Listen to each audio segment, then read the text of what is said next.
ശിമയോൻ, ശിമയോൻ, സാത്താൻ ഗോതമ്പ് പോലെ നിങ്ങളെ പാറ്റാൻ എന്നോട് അനുവാദം ചോദിച്ചു, ഞാൻ അനുവാദം കൊടുത്തു.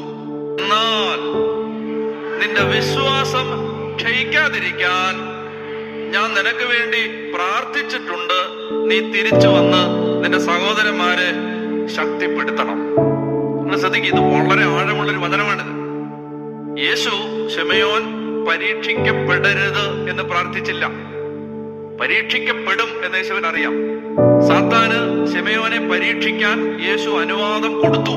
എന്നാൽ ഞാൻ പ്രാർത്ഥിച്ചിട്ടുണ്ട് നിനക്ക് വേണ്ടി. എന്തിനാണ് പ്രാർത്ഥിച്ചത്? നീ വീഴാതിരിക്കാനല്ല ഞാൻ പ്രാർത്ഥിച്ചത്. നീ പരീക്ഷയെ ഒഴിവാക്കാനല്ല ഞാൻ പ്രാർത്ഥിച്ചത്. ഞാൻ എന്തിനാ പ്രാർത്ഥിച്ചത്?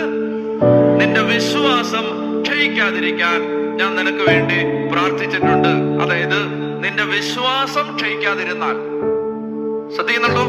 വിശ്വാസം ക്ഷയിക്കാതിരുന്നാൽ നീ സാത്താനെതിരെ പോരടിച്ച് ജയിച്ച് തിരിച്ചു വരും.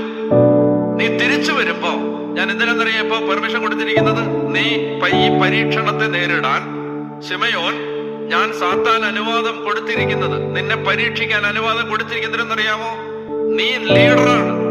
നീ തിരിച്ചു വന്നിട്ട് ഇതുപോലെ വീഴാൻ സാധ്യതയുള്ള, ഇതുപോലെ പരീക്ഷിക്കപ്പെടാൻ സാധ്യതയുള്ള, ഇതുപോലെ പരീക്ഷണത്തിൽ തളർന്നു പോകുന്ന നിന്റെ സഹോദരന്മാരെ ശക്തിപ്പെടുത്താനാണ് നിന്നെ ഈ പരീക്ഷയിലൂടെ കടത്തിവിടുന്നത്. പറഞ്ഞേ ഹല്ലേലൂയ.